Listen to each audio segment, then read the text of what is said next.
position. And that would put the young Victorian, Glenn Seaton in the Peter Jackson Sierra, up into the lead, car number 30. Reasonably slick stop that was too for the number 1 Nissan, just under 30 seconds. Yes, Seaton leads from Mark Gibbs in the GIO Nissan GTR, followed by Dick Johnson, and then Wynne Percy and Tony Longhurst. Well, Longhurst now in 5th position. Obviously, he's getting the benefit of these early pit stops from the other teams. Right now, we've got the number 4 GIO Nissan in, was running second in second spot. 2 Nissans back again. Number 2 trickles back into the pits. There are problems. Drew Price certainly not happy with the number 2 car. Well, it was showing as about running 22nd on the road. It's now gone in for yet another pit stop. So if this was the backup car, in case anything went wrong with the one car, they've got a major problem. They've run out of cars. Now, when he first came into the pits, they were looking at the front end only. Now they're looking at all 4 corners of the car. The air jacks take it up, and there's obviously concern with the mechanical setup of the car. Well, this is going to place even more responsibility and pressure on the shoulders of Jim Richards at the wheel of the number 1 car now. It's been a pretty long stop from the GIO Nissan team as well.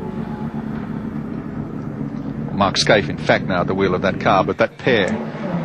Looks like the 10 car coming in now. Charlie O'Brien, the Alan Moffat Synovus Vitamin Sierra. Charlie stepping out of the car and helping in Gianfranco Brancatelli. GIO car 4 rejoined the race in 9th position, and that pad change took them just over a minute. Peter McKay still down in the Nissan pits. What's the latest, Pete? Well, it's all go down here in pit lane, Mike. Car 10, the Alan Moffat Synovus car, is in, looks like a conventional pit stop with taking over from Charlie O'Brien. Car 2, the Nissan backup car, is back in for more exploratory surgery. There doesn't appear to be any answers to their problems. And see if you can get one, because at the moment we're following the pit stop of the race leader. Moffat car has rejoined, running 12th with Gianfranco Brancatelli at the wheel. And here is Glenn Seaton handing over to Greg Hansford in the Peter Jackson number 30 Ford Sierra. John Brady, our man on the spot. Yeah, thanks, Mike. Another scheduled one. All the Sierras coming in at around the 33 laps. In fact, most of the cars will, with the exception of the BMWs. Hansford straight in there. Very quick and tidy stop, this one. Very impressive. Greg Hansford back on the track. Oh, goodness me. They're looking at everything on the 4-wheel drive transmission. Crew chief talking to Drew Price, trying to figure out exactly what the problem is.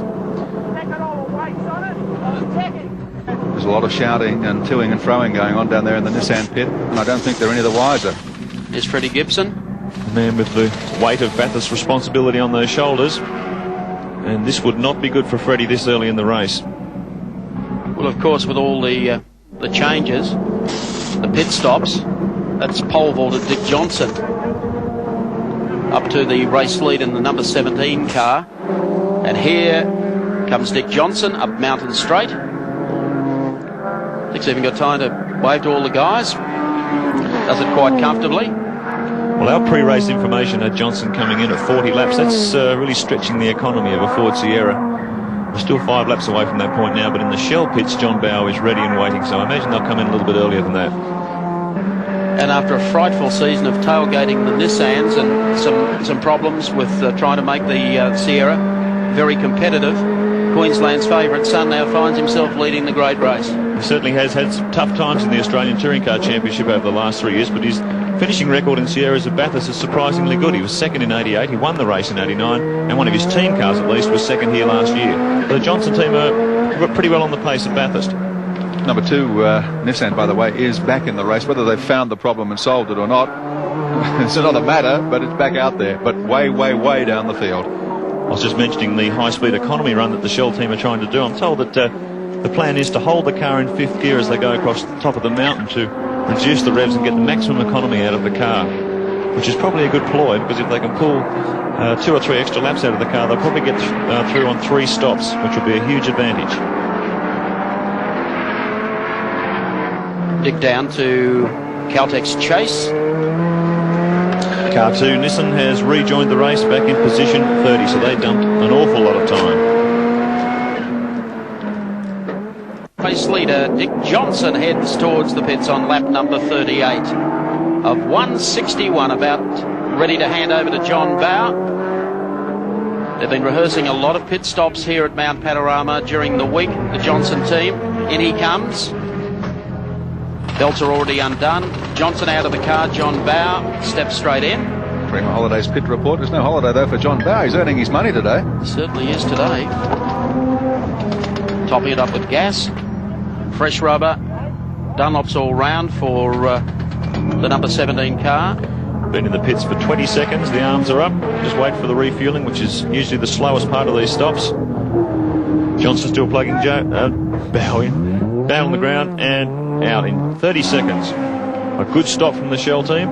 But that means they've surrendered the lead to car number 1, Mark Scaife, the Nissan GTR, back in front. Johnson, as I said, was the race leader, and with Bowe now at the wheel, rejoins in 4th place. Richards leads the race, or Scaife leads the race, by 22 seconds from car 30, Glenn Seaton Sierra, followed by Tony Longhurst in 3rd place. I see one parked up there on the inside on the approach to the cutting. There's the Ray Lintott, John English, Val Valine Sierra. Tony Longhurst has not been in for a change. Car 25, the BMW, he holds down 3rd spot. 4th position, car 17, John Bowe now at the wheel. I'm about to change what I just said because Brad Jones is coming in. He'll get out. Neil Crompton will get in. So Tony Longhurst will be the only driver in the top 10 not to have swapped over. Cameron Williams is our man on the spot. Cam? Yes, Brad Jones has just got out of the Holden car and Neil Crompton has just taken the seat. He's a little bit concerned that they've been pushed down the order for this routine stop because of that early stop they had on lap 4 when they clipped the wall going up through Caltex Chase. But he said the car's running very smoothly and they're quite satisfied with the race at this stage. Out of there. Let's see if Neil can hear us again. Can you hear us, Crompton? Hello, is someone speaking to me? Yes, I'm talking to you. Oh, hello, boss. How's it going? Not too bad, son. Is that check in the mail? It is, and we love you. How's it going over there? Bradley Jones handed the car over. I won't ask you how it feels because it's a familiar lap for you. But you've crept up into the top 10, and he said the car felt reasonably good. Old Beast feels all right, although he's done a bit of a job on the wheel alignment. Thanks, Brado. Yeah, it all feels okay. It's good to have a steer. I hate standing around. We'll get past this smouldering you-know-what. These blokes have been an accident going somewhere to happen all week. And there it is again.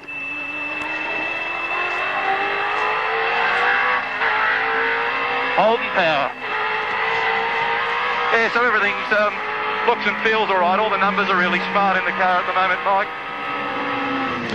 Neil, and hopefully we can settle into a reasonable routine here. Neil, the Nissan race times have been like 2:17s, 2:18s. Does that surprise you? No, not at all. Nissan's a bigger tennis racket, isn't it?